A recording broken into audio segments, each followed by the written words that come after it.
Good day, Destiniers. Thank you so much, and all those that are kingdom followers in this work. In this year, God has given us a vision, and our vision is to pursue, overtake, and recover all.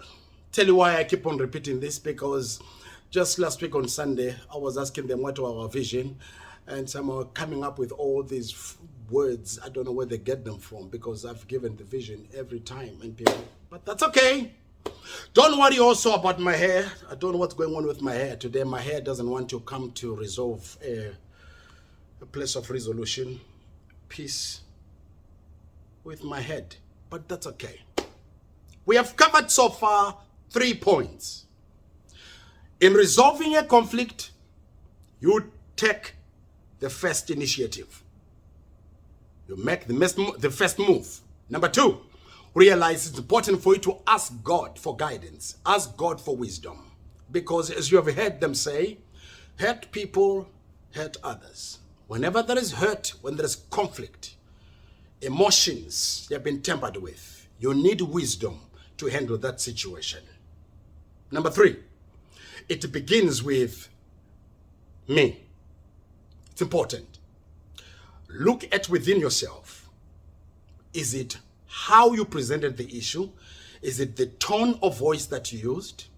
Was it because you are becoming overly sensitive? All those emotions are not to be ignored in conflict resolution. That leads us to number 4.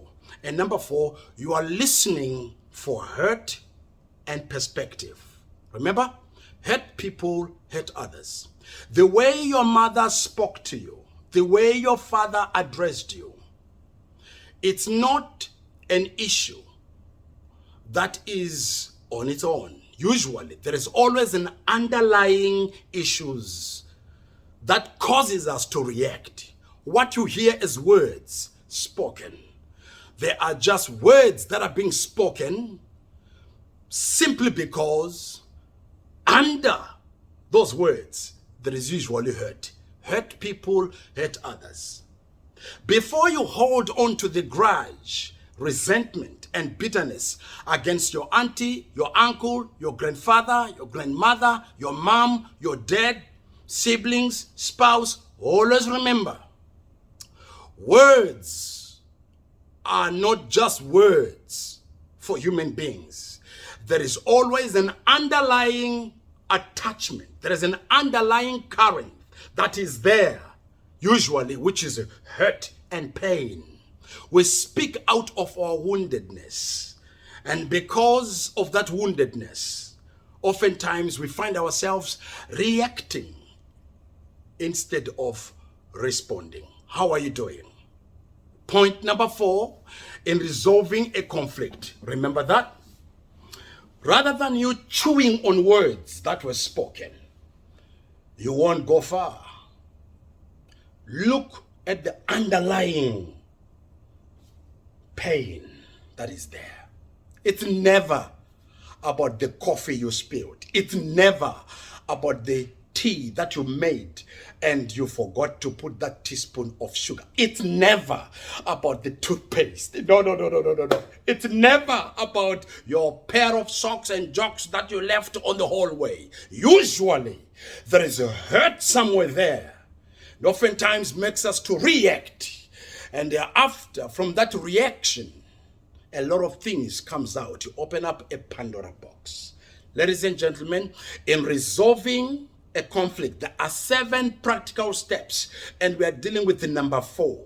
Jesus says it this way: before you remove a speck in somebody's eye, start by removing a log. I'll tell you what, Jesus had a weird sense of humor. Can you imagine?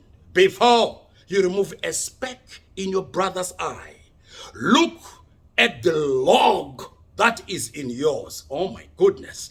Because oftentimes, when there is a hurt and pain, we are after justice. What's mine? What is my right? What you have tampered with, the boundaries that you have crossed. But in number 4 point, we are teaching, listen for hurt. Listen for perspective. Understand where they are coming from. What caused them? to behave that way? What caused them to speak the way they spoke? Listen for hurt. I know that because sometimes whenever there is a conflict, Shelley and I, oftentimes the argument is not about I'm seeking to understand. Oftentimes it is, I want you to shut up so that I will tell you, because what I have is better than yours. What I have to say makes sense, because I don't know about this gibberish that you're talking about right now, because you're driving me nuts. So please shut up and let me give you my perfect perspective. Oftentimes when we approach conflict resolution with that attitude of ego, self-centeredness, and pride, it won't end well. Listen for where the pain is. Listen for the underlying pain. Understand them from their perspective. May God bless you, Destiniers. I love you all, and thank you so much. I'll see you again tomorrow.